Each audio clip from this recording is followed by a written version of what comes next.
देखिए पिछली क्लास में हम लोगों ने सिंपल जो एक्सेप्शन हैंडलिंग का कॉन्सेप्ट है जिसमें ट्राई और एक्सेप्ट क्या करते हैं उसको अच्छे से समझ लिया। और उसमें हमने क्या जाना कि ट्राई में हम कौन सा कोड रखेंगे जो रिस्की होगा, ठीक है, और जैसे ही वहां पे कोई भी एक्सेप्शन आएगी तो उसके बदले जो अल्टरनेटिव कोड है वो आप कहाँ रखोगे, आप एक्सेप्ट ब्लॉक में रखोगे, ठीक है। अब नॉर्मल सा कॉन्सेप्ट क्या होता है जब हम ट्राई के साथ में एक्सेप्ट यूज कर रहे हैं लाइक जावा या यहाँ पाइथन के अंदर, तो वहां हम पढ़ते हैं single try multiple catch. Try हमेशा एक ही होता है, ट्राई के अंदर हम डालेंगे रिस्की कोड और उसमें कितनी भी रिस्क हो सकती है। बात है जब रिस्क की है तो कितनी भी रिस्क को डाल दो ट्राई के अंदर। अब हो सकता है एक टाइप का कोई एक्सेप्शन आ गया, हो सकता है कोई दूसरा टाइप का आ गया, तो या हो सकता है कोई तीसरे टाइप का आ गया, तो उससे बचने के लिए होता क्या है, जब आप सिंपल सा एक्सेप्ट ब्लॉक के अंदर उस क्लास का नाम लिखते हो, ठीक है, तो उस क्लास के नाम के साथ आपको बताना पड़ता है कि ऊपर से जो एक्सेप्शन आ रही है वो किस टाइप की आ रही है। तो नाम अगर मैच हो जाता है, नाम अगर मैच हो जाता है तो वो वहीं पे एक्सेप्ट ब्लॉक उसे कॉट कर लेगा और उसके बदले में अल्टरनेटिव मैसेज प्रोवाइड करवा देगा। पर थिंक, सोचो, ट्राई ब्लॉक के अंदर जो एक्सेप्शन था, जो ऑब्जेक्ट वहां से जनरेट हुआ, और एक्सेप्ट ब्लॉक के अंदर जो आपने क्लास लिख रखा है वो दूसरे। जैसे फॉर एग्जांपल आपने 10 डिवाइड बाय 0 किया, तो इसका मतलब कौन सा एरर है, डिवाइड जीरो एरर। यहाँ पे से क्या कहते हैं, डिवाइड जीरो एरर। बट आपने डिवाइड जीरो एरर लिख रखा है तो ठीक है। अगर आपने वहां नैम एरर लिख दिया, तो वैल्यू एरर लिख दिया, तो हो सकता है ना कि आपका क्लास कोई और है, ऑब्जेक्ट कोई और आ रहा है। तो अगर कॉरेस्पॉन्डिंग चीजें मैच नहीं होगी तो वहां पे वो एक्सेप्शन रुकेगी नहीं, फिर वो नीचे तक डिस्टर्ब कर देगी। तो फिर क्या करें, तो सिंपल सा तरीका है, उस रिस्की कोड के अंदर जितनी भी पॉसिबल टाइप की एक्सेप्शन हो सकती हैं, एक्सेप्ट ब्लॉक के अंदर आप उतनी ही क्लासेस को डिफाइन करते हैं। एक एक्सेप्ट ब्लॉक हो सकता है एक टाइप के क्लास एक्सेप्शन के लिए, एक दूसरी टाइप के लिए हो सकता है, एक तीसरी टाइप के लिए हो सकता है। तो अब क्या करो, सिंगल ट्राई के साथ मल्टीपल एक्सेप्ट यूज कर सकते हो। इससे फायदा क्या मिलेगा कि आपने जब भी इनपुट लिया होगा, जो भी वैल्यू लिया होगा, उसमें 2-3 टाइप का एक्सेप्शन आने की पॉसिबिलिटी है नहीं, पॉसिबिलिटी है। तो उसमें से किसी भी टाइप का आएगा, मान लीजिए 3 टाइप का एक्सेप्शन आने का पॉसिबिलिटी है, हाँ तो आप 3 एक्सेप्ट ब्लॉक बना दो। एक तरीका तो ये कहता है। और जावा से ज्यादा एडवांस पाइथन है, हालांकि जावा में बाद में फीचर दिया गया था, अभी करंट में जो जावा अवेलेबल है उसमें है, इसे अपन कहते हैं enhancement of try catch block, जो जब एडवांस कॉन्सेप्ट पढ़ने होते तभी पढ़ाए जाते हैं। पाइथन तो स्टार्टिंग से ही कह रहे हैं कि कैच में अगर आपके मल्टीपल एक्सेप्शन है तो उसे आप एक, मतलब कैच मतलब एक्सेप्ट ब्लॉक, एक्सेप्ट ब्लॉक के अंदर अगर आपके मल्टीपल एक्सेप्शन है तो आपको अलग अलग एक्सेप्ट लिखने का नीड नहीं है, आप एक साथ भी कर सकते हो। तो वो भी यहाँ पॉसिबल है। तो दोनों चीजों को हम बैक टू बैक पढ़ लेते हैं। और दोनों का टारगेट क्या है, एक ट्राई है और मल्टीपल एक्सेप्ट है। तो अलग अलग लिखोगे तो क्या होगा और कैसे लिखोगे, और साथ में लिखोगे तो क्या होगा और कैसे लिखोगे, उसको अपन गो थ्रू कर लेते हैं, ठीक है। तो try which multiple except block का सिंपल सा मतलब हम क्या करें, the way of handling exception is varied exception to exception, ठीक है। तो hence for every exception type a separate except block we have to provide, that is try with multiple except block is possible and recommended. Possible है वो तो, ठीक है। और if try with multiple except block are available, then based on raised exception the corresponding accept block will be executed। अगर आपने multiple except block लगाया है तो ऊपर से जो भी ऑब्जेक्ट आएगा वो मैच करेगा, मैच करेगा, जहां मैच हो गया वो उसे पकड़ लेगा, और मैच नहीं किया तो नीचे जाके पूरे प्रोग्राम को डिस्टर्ब कर देगा, ठीक है। तो if try multiple except blocks are available then the order of these except block is important. Order का अपना एक रोल रहेगा, और Python interpreter will always consider top to bottom until matched except block identify. मतलब पहले वो पहली class के पास जाएगा, हमेशा टॉप टू बॉटम चलेगा, वहां नहीं मिला तो दूसरे के पास जाएगा, वहां नहीं मिला तो तीसरे के पास जाएगा, कहीं तो मिलेगा, और कहीं नहीं मिला तो फिर आपका एक्सेप्शन वहां पे कोट होगा ही नहीं और आपका पूरा प्रोग्राम डिस्टर्ब हो जाएगा। This is the meaning of this, ठीक है। अब यहाँ पे कैसे यूज करोगे, तो इट्स ए सिंपल एग्जांपल। समझने के पॉइंट ऑफ व्यू से यहाँ पे एक सिंपल सा एग्जांपल लिया गया है जो मैं आपको एग्जांपल से समझा देता हूँ। चलो देखो।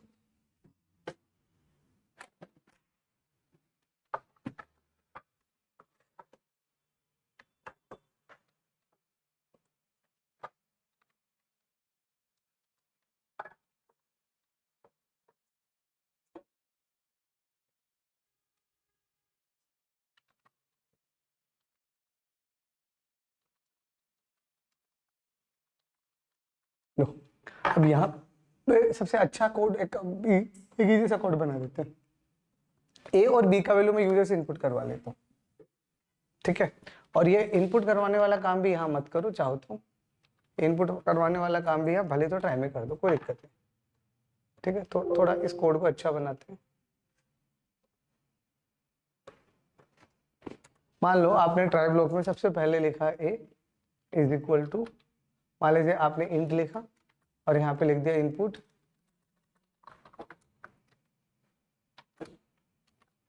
एंटर फर्स्ट वैल्यू, ठीक है।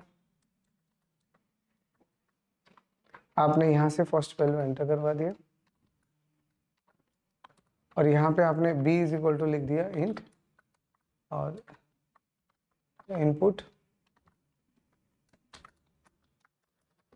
एंटर सेकंड वैल्यू, यहाँ पे आपने सेकंड वैल्यू एंटर करवा दिया और यहाँ पे अब आपने सिंपल सा लिख दिया ए डिवाइड बी, वही है सब कुछ होगा वही। अब यहाँ पे अब मल्टीपल एक्सेप्शन आने की पॉसिबिलिटीज है। कैसे? अगर यूजर ने बी का वैल्यू 0 दे दिया तो क्या आएगा? Divide 0 division exception. बट अगर 0 नहीं दिया तो और क्या एक्सेप्शन आ सकती है? तो यहाँ पे अब आपके पास एक्सेप्शन आ सकती है वैल्यू एक्सेप्शन और टाइप एक्सेप्शन। तो यहाँ पे हो सकता है आपके पास में वैल्यू एरर आ गई। वैल्यू एरर कब आएगा? जब आप वहां पे कोई स्ट्रिंग टिका दोगे। अरे a डिवाइड बाय b में by default input function string लेते हैं। अब आपने b में 0 की जगह ZERO लिख दिया तो क्या करोगे? तो वो भी तो एक एक्सेप्शन है, ठीक है। तो अब आपने लिख दिया तो, और यहाँ पे अब आपने प्रिंट करवा दिया सिंपल सा, ठीक है, कि वैल्यू एरर या please enter int value for example, या हमने मैसेज दे दिया। और बाकी जैसे चल रहा है एक बार चलने देता है। तो सिंगल ट्राई मल्टीपल एक्सेप्ट दिख रहे हैं, ठीक है। चलो इसको एग्जीक्यूट करते हैं।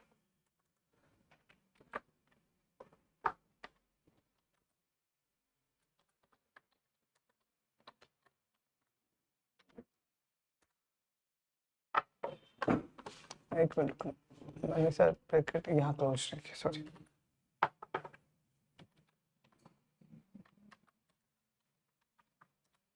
ठीक है, आपने फर्स्ट वैल्यू मान लीजिए 12 दे दिया और सेकंड वैल्यू आपने 2 दे दिया, कोई एक्सेप्शन आएगी? नहीं आएगी, सब कुछ सही है तो सब कुछ चल गया, परफेक्ट है, ठीक है। इसी में आपने फर्स्ट वैल्यू को 12 दे दिया और दूसरी वैल्यू को आपने 0 दे दिया, तो कौन सा वाला एरर है? तो इसका मतलब डिवाइड बाय 0, तो आ रहा है divide by 0 is not possible, ठीक है। अब आपने यहाँ पे क्या किया?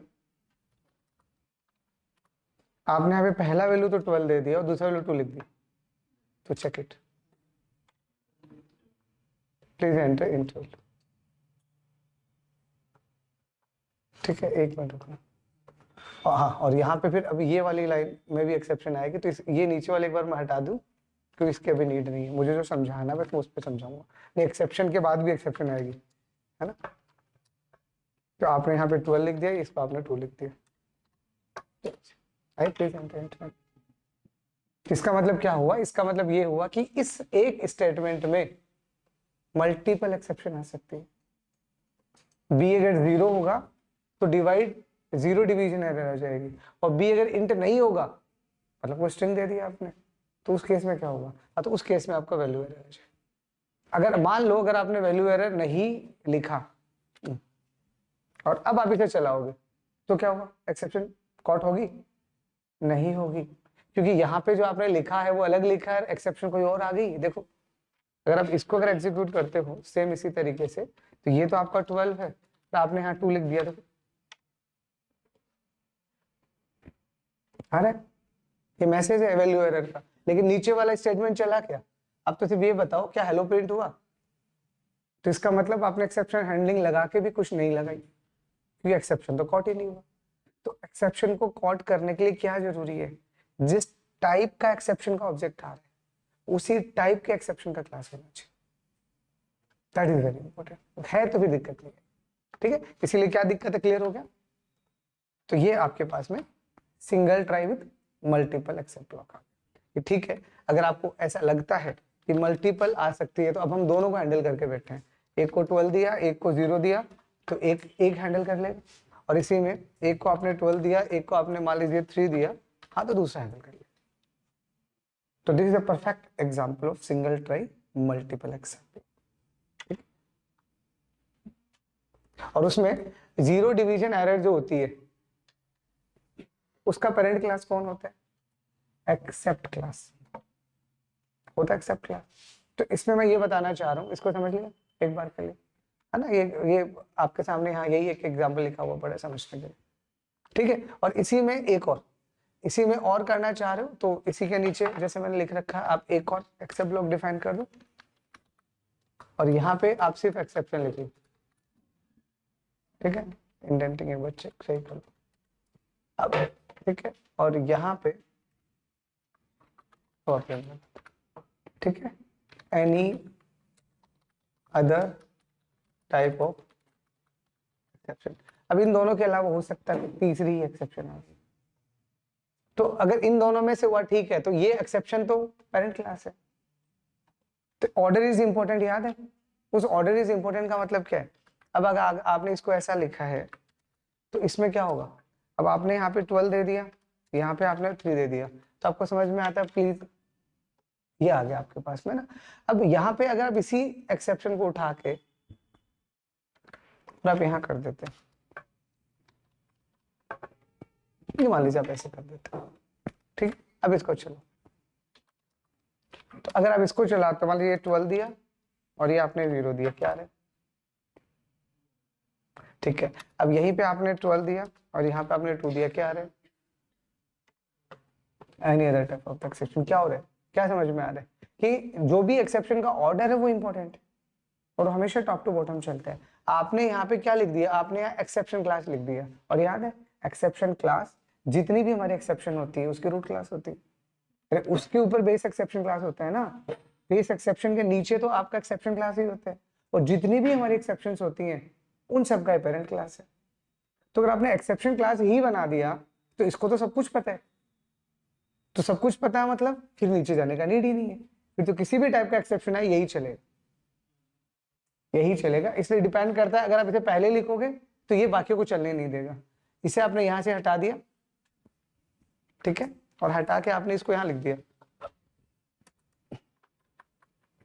यहां लिख दिया, तो अब इसके अकॉर्डिंग ऑर्डर एग्जीक्यूट होगा। अगर आप अब इसके साथ 0 दोगे तो अब आपका 0 नॉट पॉसिबल आ जाएगा, बट इसी के साथ अगर आप इस 12 के साथ में अगर आपने मान लीजिए 3 लिख दिया तो अब 1 एग्जीक्यूट होगा। तो इसका मतलब क्या हुआ? इसका मतलब जहां एक्सेप्शन क्लास आएगी वो नीचे किसी को जाने ही नहीं देगी। ये नॉर्मली बस ठीक है, हम ऐसा कहते हैं कि अगर आपके पास में प्रॉपर चाइल्ड अवेलेबल है, प्रॉपर चाइल्ड अवेलेबल है तो चाइल्ड को पहले लिखो, और उन चाइल्ड से काम ना हो तो नॉर्मली हम क्या कहते हैं? हम ये तो कहते हैं कि पहले बेटे को ट्राई करने दो, बेटा किसी काम को कर ले तो ठीक है, नहीं बाप तो करेगा ही। तो सिंपल फिनोमेना हमारी प्रैक्टिकल लाइफ का, तुम यही कह रहे हैं कि पहले बेटों को ट्राई कर लेने दो। अगर ये चाइल्ड खुद कॉट कर पाए तो ठीक है, अगर इनके बस का ना है तो ये तो बाप है इनका, ये तो करेगा ही करेगा, है ना। Then parent is caught anything, ये तो किसी भी टाइप का एक्सेप्शन हो, ये एक्सेप्शन क्लास है, ये 100% उसे हैंडल करेगा। तो order is very very important, ठीक है। इसी एक्सेप्ट ब्लॉक को लिखने का एक और तरीका होता है, आप इस एक्सेप्ट ब्लॉक के अंदर अगर मैसेज भी लिखना चाह रहे हो, स्टैंडर्ड मैसेज जो कभी डिफॉल्ट एक्सेप्शन में आया था वो आप भी लिखना चाह रहे हो, तो इसके लिए आपको लिखना है एज एमएससी, एज मैसेज, कुछ भी लिख दो यहाँ। तो इसका मतलब अब आप मैसेज भी लिखना चाह रहे हो तो एमएसजी को प्रिंट करना।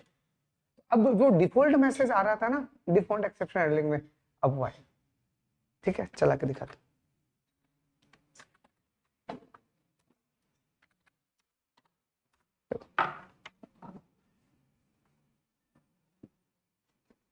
देखो 0 डिवीजन और नॉट पॉसिबल, आगे देखो। तो ये कहां से आए? ये उस मैसेज की वजह से, वो मैसेज जो बाय डिफॉल्ट हमारे पास जनरेट होता है, ठीक है। ऐसे यही सेम मैसेज अब यहाँ पे चाह रहे हो तो अब यहाँ पे भी लिख सकते हो एज मैसेज। तो ये डिफॉल्ट मैसेज है। देखो एक तो क्या हमने मैसेज लिख दिया, तो हम कहते हैं जब हमने लिख ही दिया तो हमें क्या क्या बताने की इच्छा है। फिर भी आप ये भी चाहते हो तो ऐसा ठीक है। वैसे ही आपने डिफॉल्ट तो लिख ही दिया, बट इसके बाद भी आप चाहते हो कि नहीं यार ये भी मेरे को देखना है, हाँ तो ठीक है फिर इसको भी लिख दो। तो यहाँ पे चेक करो,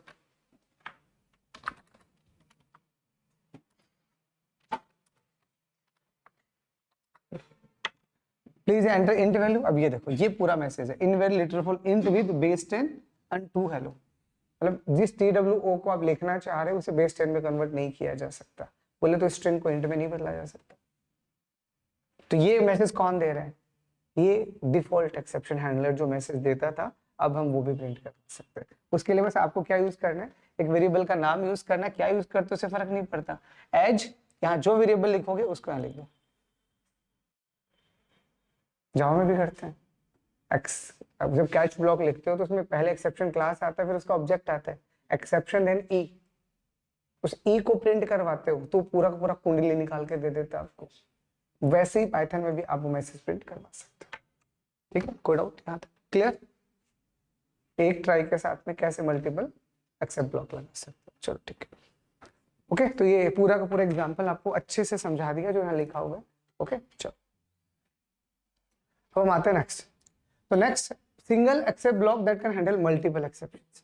अब आप चाहते हो कि नहीं हमें नहीं लगाने मल्टीपल एक्सेप्ट ब्लॉक, हम एक ही एक्सेप्ट ब्लॉक के अंदर सारे के सारे एक्सेप्शन को हैंडल करना चाह रहे हो, तो बहुत बढ़िया, कर लो, ज्यादा अच्छा है। तो इतने सारे जो आपने एक्सेप्ट ब्लॉक लिखे थे ना वो एक ही लाइन में आ जाए।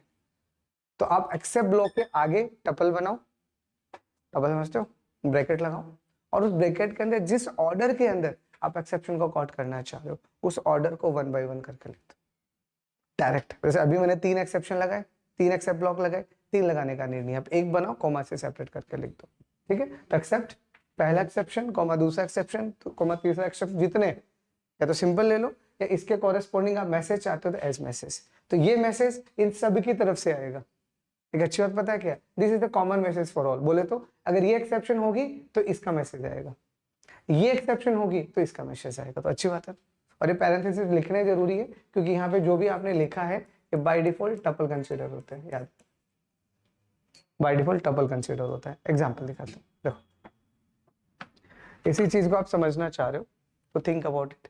इतनी सारी बकवास हम ना करें, और हम कह रहे हैं कौन इतनी बकवास करेगा, सर यहीं लिख देता हूँ, हाँ तो यहीं लिख दो, ब्रैकेट लगाओ और यहीं पे ये दूसरी एरर लो और यहीं पे कॉमा लगा के लिख दो। ठीक है, यहीं पे ये तीसरी लो और यहीं कॉमा लगा के लिख दो। और एक अच्छी बात क्या है, अब हम मैसेज लिखे ही ना तो हम क्यों लिखे मैसेज, क्योंकि हमें नहीं पता कौन सा टाइप का एक्सेप्शन आने वाला है। तो ये मैसेज अपने आप ही डिफॉल्ट हैंडल कर लेगा। ठीक है, सिंपल, हम तो क्या लिखने वाले हैं, वो प्यार से एक मैसेज लिखने वाले हैं, सिंपल सा कि एक्सेप्शन इज, दैट्स ऑल, हो गया हमारा काम। तो ये मैसेज जिस भी टाइप का एक्सेप्शन होगा ऑटोमेटिकली ढूंढ लेगा। तो देखो सारे एक्सेप्शन को एक बार में ही हमने लिख दिया एज ए टपल, ब्रैकेट जरूरी है। अब देखो सेम आउटपुट आएगा। कमाल की बात क्या है, एक ही मैसेज सबके लिए हैंडल हो जाएगा।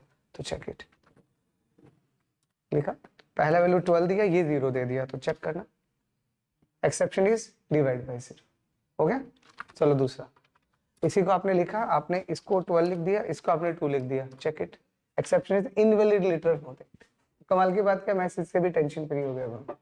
मैसेज ये खुद दे रहे, जैसे ही उसको एक्सेप्शन मिलेगा ये कॉरेस्पॉन्डिंग मैसेज खुद निकाल के दे देगा आपको, and this is easy to read syntax. तो ये पाइथन ने चीजों को इतना आसान कर दिया कि चीजें इतनी इजी बन गई है कि अब आप एक बार में सारा का सारा हैंडल कर सकते हो। ये मैसेज नहीं लिखोगे तो फिर अब यहाँ टेंशन हो जाएगी, अरे सबको एक साथ तो लिख दिया, अब किसका मैसेज प्रिंट करवाएं, तो फिर दिक्कत आ गई ना। इसी दिन के लिए इसको बनाया गया था कि टेंशन ना लो, इसको बना। तो क्लियर, दोनों तरीके से, चाहो तो मल्टीपल एक्सेप्ट के साथ इंडिविजुअल एक्सेप्शन लिखिए, या फिर एक ही एक्सेप्ट के साथ ब्रैकेट लगा के यानी टपल बना के सबको कॉमा से सेपरेट करके लिख दीजिएगा, और ये ज्यादा इजी सिंटैक्स है। ठीक है, देखिए नेक्स्ट एग्जाम्पल, ये आपको समझ में आएगी अच्छे से। ठीक है, फिर आता डिफॉल्ट। अब हमारे पास एक्सेप्ट ब्लॉक को लिखने के मल्टीपल वेज हैं। देखो अभी तक हमने क्या सीखा कि अगर हम एक्सेप्ट ब्लॉक को लिखते हैं तो एक एक्सेप्ट ब्लॉक तो हम ऐसे लिख रहे हैं कि एक्सेप्ट लिखा और जो भी हमारा क्लास है वो हमने क्लास लिख दिया, जो भी हमारा क्लास था, वैल्यू एरर, टाइप एरर, जो भी था। एक दूसरे इसको और कैसे लिख सकते हैं, आप एक्सेप्ट लिखा आपने, ठीक है, और यहाँ आपने क्लास लिख दिया। अब आप चाहते हो कि नहीं मैसेज हम यही लिखना चाह रहे हैं, तो अच्छी बात है ना, यही की ये मैसेज टिका दो, ये लो जो हम यूज कर चुके हैं। तीसरा, इसी एक्सेप्ट ब्लॉक को आप मल्टीपल भी लिख सकते हो, तो मल्टीपल लिख सकते हो तो ब्रैकेट लगाए, और जो भी आपका एक्सेप्शन 1, एक्सेप्शन 2 और इस तरह से आप अलग अलग लिख सकते हो, या इसी को आप लिखना चाहो तो आप एक्सेप्ट लगाओ, एक्सेप्ट के अंदर जो भी आपके एक्सेप्शंस आ रही हैं वो एक्सेप्शंस आएंगी, और यहाँ पे फिर एज मैसेज फिर लिख सकते हो। ये 4 वेरिएंट तो हमने देख लिए। पाइथन हमें 5वां वेरिएंट और देता है, and this is basically called default except. Default except मतलब ऊपर कुछ भी नहीं मिलेगा तो ये ले लेगा, जिसके आगे आपको कुछ नहीं लिखना, कुछ नहीं लिखना, एम्प्टी छोड़ दो इसे। तो अभी तक हम लिखते आए थे, अभी तक तो हमें क्या सिखाया गया था, हमें ये सिखाया गया था कि जो भी आपकी कॉरेस्पॉन्डिंग क्लास है वो आपको लिखनी है, एक है तो एक लिखो, मल्टीपल है तो मल्टीपल लिखो, वैसे चाहते हो नहीं चाहते हो, it is up to you, it is up to you. But आप सिर्फ एक्सेप्ट लिखते हो और सिर्फ एक्सेप्ट ही लिखते हो, आगे कुछ लिख ही नहीं रहे, कॉलन लगाया, it is just like else ना, इफ एल्स, इफ में कंडीशन होती है, एल्स में कौन कंडीशन लिखते हैं, एल्स के आगे कॉलन लगा के छोड़ देते हैं, तो इसीलिए इसे हम बोलते हैं डिफॉल्ट एक्सेप्ट, डिफॉल्ट एक्सेप्ट। ये हमारे पास डिफॉल्ट एक्सेप्ट आ गया कि अब कुछ भी नहीं लिखोगे, ऊपर पकड़ा गया तो ठीक, नहीं तो ये हैंडल कर लेगा, डोंट वरी अबाउट इट। इस चीज को बनाया इसीलिए गया, इसका मोटो यही होता है, ठीक है। तो देखो, तो we can use default except block to handle any type of the exception. Clear, any type मतलब या तो ऊपर कहीं कहीं ना कहीं हैंडल हो गई होगी, हैंडल नहीं होगी तो क्या होगा, वो नीचे वाले सारे प्रोग्राम को डिस्टर्ब कर देगा और चलने ही नहीं देगा। पर हम तो चाहते हैं हैंडल हो, तो या तो आपको समझ आ गया होगा, नहीं आ रहा है तो आप एक्सेप्ट को दे दो, वो खुद समझ लेगा और उसे हैंडल कर लेगा। इसलिए आपको किसी भी टाइप के एक्सेप्शन को हैंडल करना है, यूज एक्सेप्ट, ठीक है। और in default except block generally we can print normally error message, ठीक है। काम क्या है इसका, सिर्फ एरर मैसेज को प्रिंट करने का ही होगा। एरर आई है, कौन सी आई है ये कैसे बताएगा, अरे अभी हमने यूज किया एक्सेप्ट को मल्टीपल एक्सेप्शंस के साथ में, तो उसके साथ एज मैसेज था, तो मैसेज हम प्रिंट करवा सकते हैं, या हम नहीं बता सकते किस टाइप का एक्सेप्शन है, बस हम एक सिंपल वार्निंग मैसेज दे देंगे कि देयर इज एन एक्सेप्शन। कौन सा एक्सेप्शन, किस टाइप का एक्सेप्शन, वो कैसे बताएगा, उसको जानता ही नहीं। और सबसे इंपॉर्टेंट बात एक्सेप्ट ब्लॉक का क्या होता है, अगर आप एक्सेप्ट ब्लॉक यूज करते हो तो आपको लास्ट में ही यूज करना पड़ेगा। It is just like if else. अगर आप इफ के बाद एल्स लगाते हो और एल्स के बाद में एलिफ लिखते हो, वैलिड है क्या, नहीं है वैलिड, क्योंकि else is always be the end part of the if. Last में लिखो ना, पहले लिख ही नहीं सकते। वैसे ही एक्सेप्ट ब्लॉक को भी यही परमिशन दिया गया कि लिखोगे तो लास्ट में लिखोगे, नहीं तो एरर है। ये आपको याद रखना है। आपने लिखा सेम 0 डिवीजन एरर और देखो लास्ट में लिख, इसको ऊपर लिख दोगे एरर है ना, वो आप आई थिंक मैंने मेंशन कर रखा होगा आपके बताने के लिए, है ना। तो if try with multiple except blocks available then the default except block should be last. ये हमेशा लास्ट में ही आना चाहिए, ये ध्यान रखना। अब मल्टीपल है तो एक ही है तो डिफॉल्ट लगा के छोड़ दो ना, फिर तुम एक ही लिखना चाह रहे हो तो ट्राई लिखा, ट्राई के नीचे एक्सेप्ट लिखा, कुछ मत लिखो, एक्सेप्ट लिख के छोड़ दो, फिर तो it is just like if else, तो चलेगा ना। बट अगर आप मल्टीपल एक्सेप्शन के साथ आ रहे हो, मल्टीपल एक्सेप्ट ब्लॉक के साथ आ रहे हो, तो उसे लास्ट में ही आना पड़ेगा, बीच में नहीं लगा सकते, ठीक है। जैसे आपने ये ट्राई लिखा, यहाँ पे बीच में आपने एक्सेप्ट लिख दिया, दिख रहा है, यहाँ पे आपने एक्सेप्ट लिख दिया, तो अगर आप यहाँ एक्सेप्ट लिखते हो तो it is totally invalid, totally invalid. तो बस एक्सेप्ट के बारे में आपको यही पता होगा, दैट इज एक्सेप्ट। तो एक्सेप्ट को लिखने के कितने तरीके, क्लियर, 5 हो गए, 5। तो 5 तरीके से आप एक्सेप्ट को पाइथन के अंदर मेंशन कर सकते हो, ठीक। एग्जांपल की नीड नहीं, आई थिंक समझ गए होंगे, आसान है। जो भी हमने लिखा था, बट लास्ट वाला जो भी हमने एक्सेप्शन क्लास लिखा था उसको हटा दो और एक्सेप्ट छोड़ दो उसको।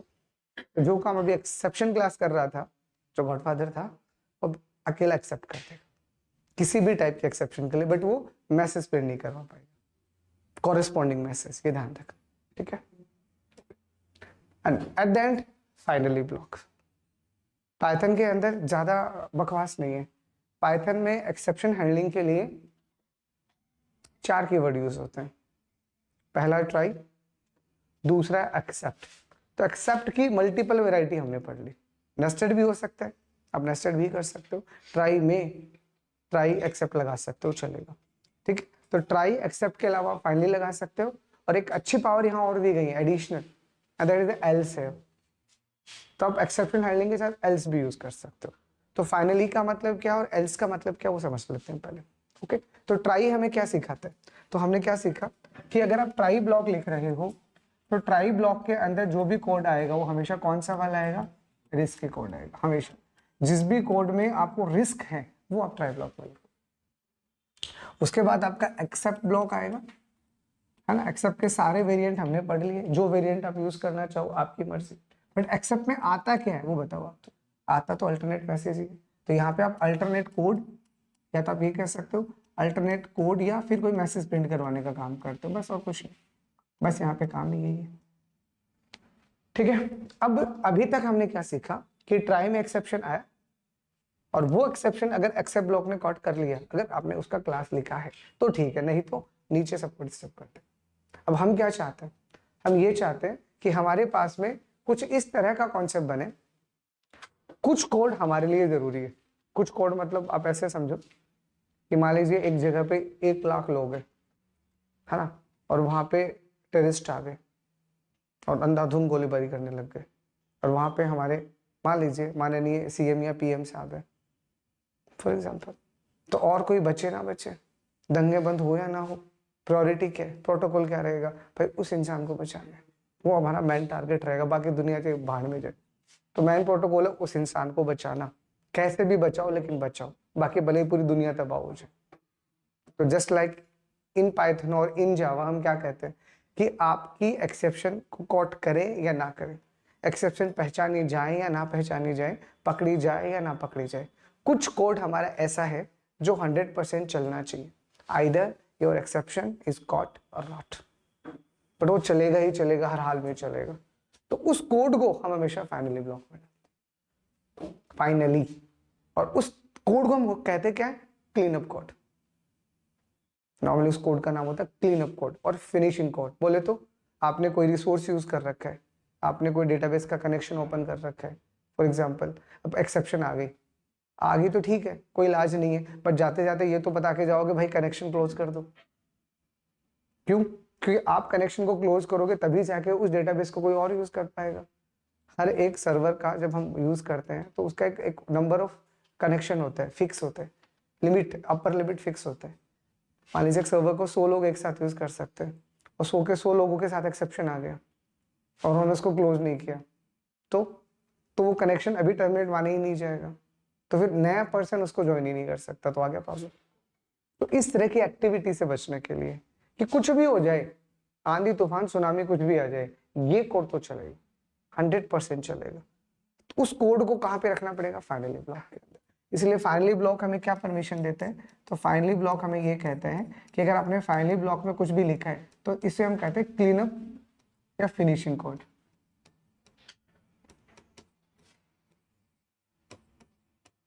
या फिनिशिंग कोड एक ऐसा कोड जिसका चलना जरूरी है, 100% चलना जरूरी है, ये 100% एग्जीक्यूट होगा, 100%। ये दोनों चले या ना चले, एक्सेप्शन पकड़ी जाए या ना पकड़ी जाए, इसको चलना जरूरी है। तो उस कोड को हम हमेशा कहाँ मेंशन करेंगे? तो ये मैन हायरार्की होती है, try, except and finally. Clear? Okay, तो it is not recommended to mention clean up code inside a try because there is no guarantee for the execution of every statement inside try block is always executed। तो clean up code को हम कभी try में नहीं लिखते, क्यों? क्या guarantee है चलेगा? एक्सेप्शन कहाँ आ गए, कहाँ पता है किसको? तो ट्राई ब्लॉक में कभी भी हम क्लीन अप कोड नहीं लिखते। तो it is not recommended to maintain clean up code inside except block. अब एक्सेप्ट ब्लॉक में नहीं लिख सकते, क्यों? उसकी भी क्या गारंटी है चलेगा? तो उसकी भी कोई गारंटी नहीं है। तो ना ही ट्राई के चलने की 100% गारंटी है, नहीं एक्सेप्ट के चलने की 100% गारंटी है। तो कहाँ रखे क्लीन अप कोड को? तो इसीलिए हम क्या कहते हैं, तो hence we required some place to maintain clean up code which should be executed always irrespective of whether exception raised or not raised or caught or not caught। आए ना आए, पकड़ी जाए ना पकड़ी जाए, हमें इस सिचुएशन से कोई लेना देना नहीं है, हमारा ये कोड चले ही चले। तो that code 100% enclosed in the finally block. ठीक है, तो hence the main purpose of finally block is to maintain cleanup code. किसी भी कोड को अगर आपको 100% एग्जीक्यूट करना है तो वो कोड हमेशा कहाँ आएगा, हमेशा फाइनली ब्लॉक के अंदर। This the essential requirement. ठीक है, तो दिस इज योर सिंटैक्स। लिखोगे तो अभी हमने जो सिंटैक्स डिस्कस किया कि ट्राई में रिस्की कोड आ गया एक्सेप्ट के अंदर, अल्टरनेटिव कोड आ गया और फाइनली में क्लीन अप कोड आ गया। तो the speciality of the finally block is it will be executed always whether the exception raised or not or whether the exception is handled or not। किसी भी हालात में किसी भी सिचुएशन में ये चलेगा ही चलेगा, इसीलिए क्लीन अप कोड हम कहाँ डालेंगे, फाइनली ब्लॉक कर देंगे। ठीक है, ओके। अब यहाँ पे जो भी हमारी केसेस हैं, लाइक अब आप ट्राई एक्सेप्ट और फाइनली को यूज कर रहे हो तो किस किस पॉसिबिलिटीज में कैसे कैसे एग्जीक्यूट होंगे, कोड आपको सारा समझ में आएगा, पॉसिबिलिटीज देख लीजिएगा। If there is no exception, अगर कोई भी एक्सेप्शन नहीं है तो कौन चलेगा, ट्राई भी चलेगा और फाइनली भी चलेगा। अरे जब एक्सेप्शन ही नहीं है तो ट्राई चलेगा, तो एक्सेप्ट नहीं चलेगा, बट फाइनली तो चलेगा ही चलेगा। हमने बोला ना हमेशा चलेगा, तो यहाँ पे क्या हुआ, ये चला और ये चला, बट ये तो नहीं चला क्योंकि एक्सेप्शन है ही नहीं। तो एक्सेप्शन नहीं है तो एक्सेप्ट ब्लॉक कैसे चलेगा, फिर तो ट्राई चलेगा और फाइनली तो हमेशा चलेगा। ठीक है, चलो दूसरा case, if there is an exception raised but handled, exception आया और हैंडल हो गया। तो एक्सेप्शन यहाँ ये चला, यहाँ एक्सेप्शन आया, ये नहीं चलेगा, ये नहीं चलेगा, और ये डिवाइड बाय जीरो एक्सेप्शन है, हाँ तो ये चलेगा, और ये चलेगा तो फाइनली भी चलेगा। तो ट्राई में ये लिखा है ये नहीं चलेगा, एक्सेप्ट चलेगा बट फाइनली तो हर हाल में चलेगा। तो पहले तो एक्सेप्शन आई नहीं, तो ट्राई और फाइनली दोनों चलेंगे। एक्सेप्शन आई और कॉट होगी, तो जिस लाइन में एक्सेप्शन आई है ट्राई ब्लॉक के अंदर, उससे ऊपर वाला तो चल जाएगा, वो और उससे नीचे वाला थोड़ी चलेगा, बट एक्सेप्ट चल जाएगा अगर एक्सेप्शन को हैंडल कर लिया, हैंडल कर लिया तो। अब द थर्ड केस ऐसा भी तो हो सकता है कि एक्सेप्शन आई बट नॉट हैंडल्ड, आई लेकिन हैंडल नहीं हुई, मतलब ये चला, यहाँ एक्सेप्शन आई, ये नहीं चलेगा, ये जीरो डिवीजन एरर है नहीं है तो ये भी नहीं चलेगा, बट ये तो हमेशा चलेगा, हमेशा चलेगा। तो ये आया, ये नहीं आएगा, ये नहीं आएगा, ये चलेगा ना। तो there is only one situation. अब फाइनली ब्लॉक तीनों केसेस क्लियर कि किसी भी हालात में ट्राई चले या ना चले, एक्सेप्ट चले या ना चले, तीनों केसेस में ही क्या चल रहा है, फाइनली तो चल ही रहे। फाइनली कब नहीं चलता, तो पूरे पाइथन के अंदर फाइनली को नहीं चलाने का एक ही केस होता है, और वो ये होता है कि आपने अपना पाइथन का जो वर्चुअल मशीन है उसी को शट डाउन कर दिया। सब सही चल रहा था, सब सही चल रहा था, तुमने तुम्हारे सिस्टम को डाउन कर दिया, तो अब तो सारा सिस्टम ही डाउन हो गया, तो फिर फाइनली कैसे चलेगा। तो एक ही तरीका होता है, उसके अलावा कोई लूप होल नहीं होता। ठीक है, तो there is only one situation where the finally block won't be executed, and this is os._exit zero function. इसका मतलब है आप अपने सिस्टम को शट डाउन कर रहे हो, एग्जिट फंक्शन। तो OS यानी आपका ऑपरेटिंग सिस्टम क्या बोल रहा है कि ._exit फंक्शन को कॉल करो। जीरो क्या है, एक ये जो नंबर लिखे जाते हैं ये स्टेटस कोड होते हैं, 0 1 2 3 4।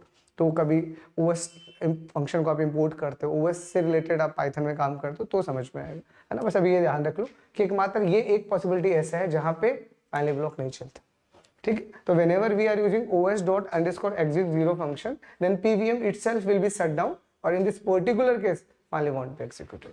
जब आपका वर्चुअल मशीन ही शट डाउन हो गया, अरे आपका कंप्यूटर ही बंद हो गया, तो फिर क्या कर लोगे, कुछ नहीं कर पाओगे।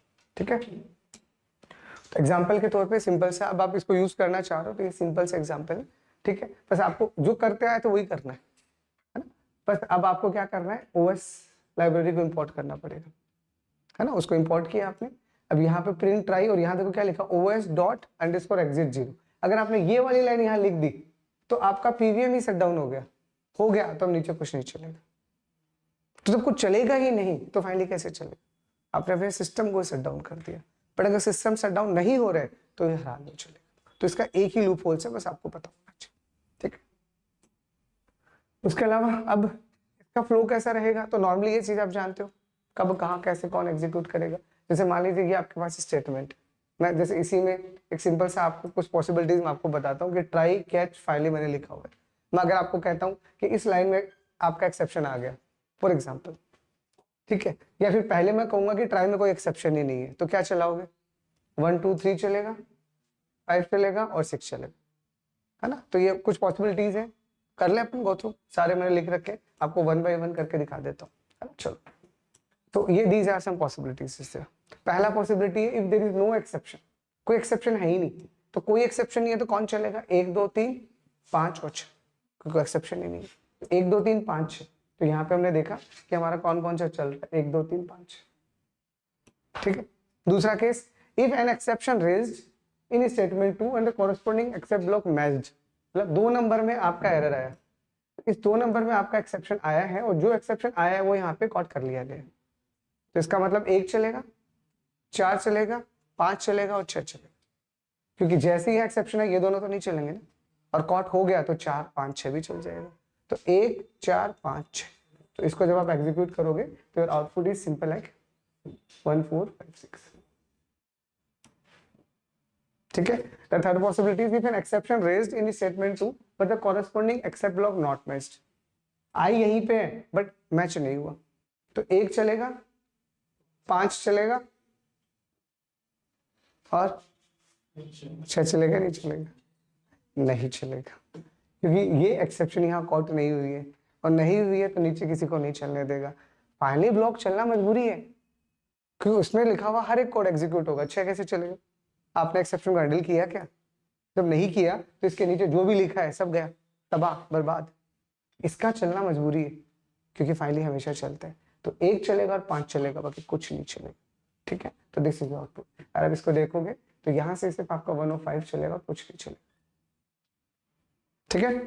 N exception raised at statement 5 और स्टेटमेंट 6, देन अगर आपका स्टेटमेंट 5 या 6 में आ गया तो 5 में ही खुद आ गया तो फाइनली क्या कर लेगा? फाइनली ब्लॉक में डाला। अब तुम तो कह रहे हो हम तो सीएमपीएम को बचाने की कोशिश कर रहे हैं, वो खुद ही अपने यहाँ पे कनपट्टी में बंदूक रख के गोली मार लोगे तो क्या कर लोगे? तो खुद मरने का काम कर रहे हैं। हम तो तब बचा पाएंगे जो वो बचना चाह रहे हैं, और बचना ही नहीं चाह रहा। तो फाइनली ब्लॉक में जो कोड लिखा है एटलीस्ट उसमें तो एक्सेप्शन ना हो। अब उसमें भी एक्सेप्शन आ गया तो इसमें हम क्या कर सकते हैं? फिर तो कुछ नहीं कर सकते, तो फिर कुछ नहीं चलेगा ये वाला। और 6 में आ गया तो फिर तो तबाह है नीचे सब कुछ, तो आपको पता ही है ना। तो अगर इन दोनों केसेस में होते हैं तो अब नॉर्मल टर्मिनेशन हो जाएगा। और an exception raised at statement 4 then is always abnormal termination but before that final. अब अगर यही अगर 4 आ गया तो अब यहाँ पे एक्सेप्शन आया तो एक्सेप्शन एक्सेप्ट ब्लॉक में आ गया तो एक्सेप्शन तो आई ना, उसको हैंडल कहाँ किया आपने? तो फाइनली तो चलेगा, बाकी कुछ भी नहीं चलेगा। अगर ऊपर वाला पता नहीं सिचुएशन हमें क्या है, पर हम कह रहे हैं यहाँ पे एक्सेप्शन आया है तो सिर्फ 5 चलेगा, फिर नीचे कुछ नहीं चलेगा। तो अब नॉर्मल टर्मिनेशन की कंडीशन क्या क्या है? अब नॉर्मल कंडीशन की कंडीशन फाइनली तो हमेशा चल रहा है। अब यहाँ पे कोई भी हालात दे दो, बस एक हालात में फाइनली नहीं चल रहा है जब फाइनली के अंदर खुद एक्सेप्शन आ गया, बाकी तो फाइनली चलेगा ही चलेगा, ठीक है। तो क्लियर ऑल द केसेस, कब कहाँ कौन चलेगा, ये एग्जीक्यूशन है। अगर आप इनको आप समझ पा रहे हो इट मींस आप एक्सेप्शन हैंडलिंग को प्रॉपर तरीके से इंप्लीमेंट कर सकते हो, that is important. Okay, next date. हाँ, तो आप कर सकते हो। What the possibility for try and except? आप single try single except use कर सकते हो, आप single try multiple except use कर सकते हो, आप मल्टीपल ट्राई सिंगल एक्सेप्ट या multiple try multiple except use नहीं कर सकते। हाँ, सिंगल ट्राई नेस्टेड वर्जन के साथ यूज कर सकते हो, तो एक्सेप्शन में एक्सेप्शन हो सकती है, कोई बड़ी बात नहीं। तो ट्राई के अंदर एक को ट्राई एक्सेप्ट लगा दो, तो ट्राई के अंदर आपने क्या किया? ट्राई के अंदर आपने एक को ट्राई एक्सेप्ट लगा दी। तो इसमें हुआ क्या? इससे अपन कहते हैं आउटर, ठीक है, और इससे अपन कहते हैं इनर। तो नॉर्मली होता क्या है, मतलब अगर हम इस कॉन्सेप्ट को यूज करते हैं कि हम नेस्टेड वर्जन यूज कर रहे हैं, तो नेस्टेड वर्जन सीधा सीधा क्या कहते हैं कि ट्राई के अंदर आप डालो रिस्की कोड, कोई दिक्कत नहीं है, यहां पे रिस्की कोड डाल दो, बट इसके अंदर इस ट्राई के अंदर मोर रिस्की कोड, रिस्क में भी रिस्क है। यहां तो एक आपकी रिस्क थी, अंदर गए तो और ज्यादा रिस्क है, तो बहुत ज्यादा ही रिस्क आ रहा है, तो आप एक काम करो, आउटर को रिस्क वाला पार्ट दे दो, अंदर वाले को ज्यादा रिस्की वाला पार्ट दे दो। क्यों? अगर अंदर वाले रिस्क को इसने हैंडल कर लिया, हाँ तो टेंशन ही नहीं है, बाहर अपन बच गए। और नहीं ये हैंडल कर सकता है, हाँ तो ये देखते हैं कितना हैंडल कर पाता है। तो इसलिए दोनों का अपना अपना काम होता है। अगर नीड है तो यूज करो, बाकी बहुत ज्यादा कहीं पर रेयरली ऐसा रिस्क है जो बहुत ज्यादा डिटेल्ड रिस्क है, तो कहीं जाके नेस्टेड वर्जन यूज होता है, नहीं तो इसका कोई नीड नहीं होता।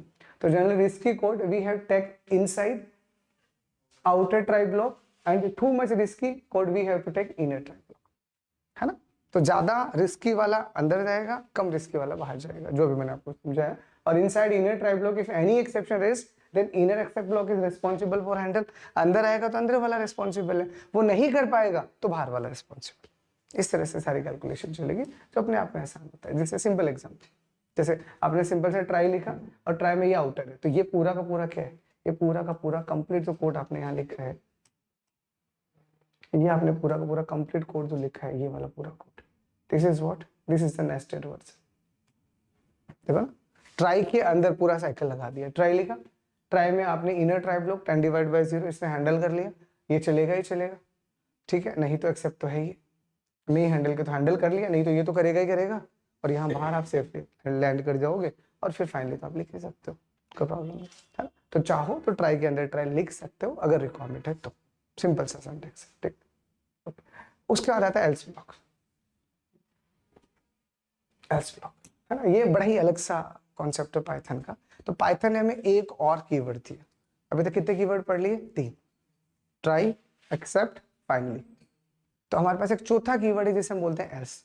अभी एल्स कब चलेगा, एल्स कब चलेगा, ठीक है। तो एल्स तब चलेगा जब ट्राई नहीं चलेगा, it is just like if else. तो ट्राई को अगर आप इफ मानते हो तो फिर एल्स ही हो गया ना। तो we can use else block with try except finally block. हाँ, तो ट्राई एक्सेप्ट फाइनली ब्लॉक के साथ आप एल्स यूज कर सकते हो, जिसका सिंपल सा मीनिंग क्या है, else block will be executed if and only if there are no exception inside try block, है ना। तो इसको सॉरी ऐसे याद रखना है, नो एक्सेप्शन। अगर आपके पास में अगर कोई भी एक्सेप्शन नहीं आई है, ऐसे अगर आपके ट्राई में कोई एक्सेप्शन नहीं है तभी एल्स चलेगा, नहीं है मतलब ट्राई भी चल रहा है। तो ट्राई में कोई भी टाइप का एक्सेप्शन नहीं आया है तो एल्स चलेगा, लेकिन अगर ट्राई में किसी भी टाइप का एक्सेप्शन आ गया एल्स नहीं चलेगा। एल्स का सिंपल सा फंडा है, इसी तरह से उसको बनाया गया। जैसे ये आपका रिस्की कोड आ गया, ये एक्सेप्ट आ गया और ये एल्स आ गया, कब चलेगा, एल्स कब चलेगा, जब ट्राई के अंदर रिस्क ना हो या एक्सेप्शन ना हो।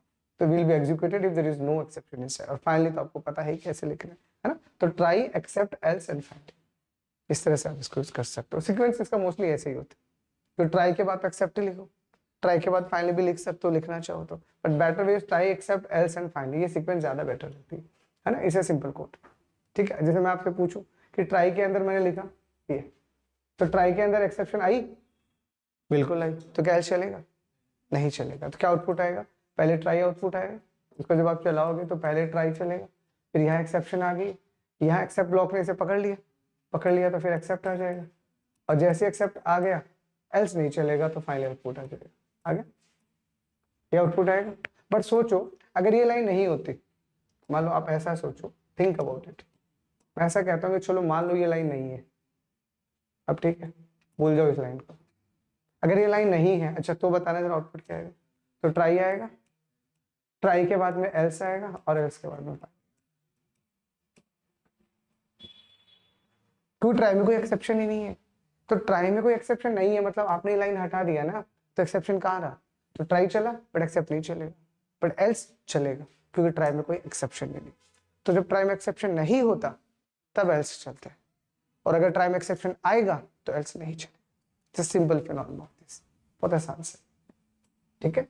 तो various possible combination of try except finally, तब आपको सारे पॉसिबल कैसे समझ में आ गए, कब कहाँ कैसे कैसे पॉसिबल है। तो गो थ्रू करवा देता हूँ सारा का सारा। पहला, whether we are writing try block compulsory we should write except और फाइनली ब्लॉक।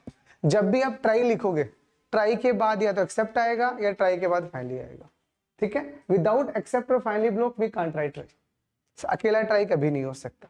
तो हमें क्या समझ में आया कि भैया ट्राई लिख रहे हैं तो ट्राई के साथ एक्सेप्ट आ सकता है डायरेक्ट, या फिर ट्राई के साथ में फाइनली आ सकता है, बट अकेला ट्राई हम नहीं लिख सकते, ठीक है। Okay, whether we are writing except block compulsory we should write try block, मतलब अकेला एक्सेप्ट ब्लॉक कभी नहीं आएगा, अकेला ट्राई तो कभी आता ही नहीं है। तो ट्राई के साथ क्या आ सकता है, ट्राई के बाद या तो एक्सेप्ट आ सकता है या ट्राई के बाद फाइनली आ सकता है।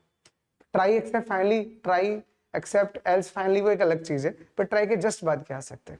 एक्सेप्ट ब्लॉक कभी अकेला नहीं आ सकता, कभी नहीं आएगा, उसके साथ आपको ट्राई लिखना ही पड़ेगा, दूसरा कोई तरीका नहीं, ठीक है। तो अगर आप ट्राई ब्लॉक लिखते हो तो बिना मतलब एक्सेप्ट ब्लॉक लिखते हो तो बिना ट्राई नहीं हो सकता। तो जब भी एक्सेप्ट लिखोगे, एक्सेप्ट क्या कैसे लिखा जाएगा, उससे पहले हमेशा ट्राई लिखा जाएगा, ये ध्यान रखना, ठीक है। The third one is whether we are writing finally block compulsory we should write any try block, that is finally without try is always invalid.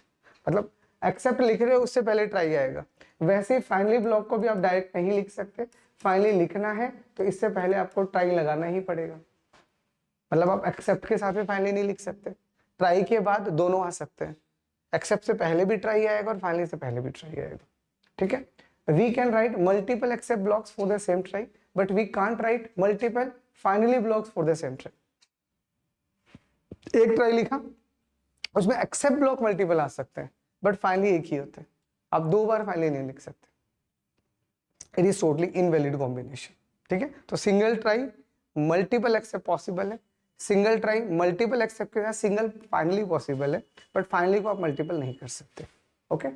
Whenever we are writing else block compulsory except block should be there, without except block we can't write else block. Else block सीधा try के बाद नहीं आता, जो अभी आपको समझा। अगर आपको एल्स लिखना है तो एल्स क्या बोल रहा है, एल्स ये बोल रहा है कि भैया एल्स को लिखने से पहले ऊपर क्या होना चाहिए, एक्सेप्ट होना चाहिए, और एक्सेप्ट को लिखने से पहले ऊपर क्या होना चाहिए, ट्राई होना चाहिए। तो एल्स को बिना एक्सेप्ट नहीं लिखा जा सकता, सीधा आप ट्राई के बाद एल्स नहीं लगा सकते, ये ध्यान रखिए। ट्राई के बाद क्या आएगा, या तो एक्सेप्ट ही आएगा या फाइनली आएगा, और कुछ नहीं आ सकता। तो एल्स कहाँ आएगा फिर, एक्सेप्ट के बाद, ठीक है। और in try except finally order is important, वो आपको समझ में आएगा, ऑर्डर इंपॉर्टेंट है, ट्राई एक्सेप्ट फाइनली ही रहेगा, या तो एक्सेप्ट लिखो ही मत, लिखो ही मत, लेकिन आप ऑर्डर नहीं बदल सकते, ना फाइनली पहले आ सकता है ना एक्सेप्ट बाद में आ सकता है। ट्राई एक्सेप्ट पॉसिबल है, ट्राई फाइनली पॉसिबल है, ट्राई एक्सेप्ट फाइनली पॉसिबल है, बट इसमें से किसी के साथ आप परमुटेशन नहीं लगा सकते, ये इधर उधर नहीं हो सकते, या तो होंगे ही नहीं, होंगे तो इसी ऑर्डर में, सिंपल फिनोमेना, ठीक है। और we can define try except else finally, अभी समझ में आ गया। अब ये पूरा का पूरा कॉम्बिनेशन जो आप बना रहे हो, ये किसी भी ट्राई के अंदर लिख सकते हो, किसी भी एक्सेप्ट के अंदर लिख सकते हो, और किसी भी फाइनली के अंदर लिख सकते हो। तो ट्राई एक्सेप्ट एल्स और फाइनली, इन चारों का कॉम्बिनेशन आप ट्राई के अंदर भी नेस्टेड कर सकते हो, एक्सेप्ट के अंदर भी नेस्टेड कर सकते हो, और फाइनली के अंदर भी नेस्टेड कर सकते हो। अभी तो समझा, ट्राई में एक्सेप्शन आया तो हैंडल करने के लिए इनर चाहिए, वही एक्सेप्शन एक्सेप्ट में नहीं आ सकता, या वही एक्सेप्शन अभी आया ना फाइनली में गड़बड़ हो रहा था ना, कि फाइनली के अंदर वाला कोड भी एक्सेप्शन कंटेन कर रहा है, हाँ तो उसके अंदर भी आप लगा सकते हो, दिस इज पॉसिबल। तो this is total exception handling. तो पाइथन का एक्सेप्शन हैंडलिंग कितना स्वीट से, ट्राई एक्सेप्ट एल्स फाइनली, इन चारों को आपको अच्छे से समझना है, और वो आपको मल्टीपल एग्जांपल्स के साथ मैंने समझा दिया, आप लोगों के हिसाब से मच सफिशिएंट, इससे ज्यादा नहीं दिया।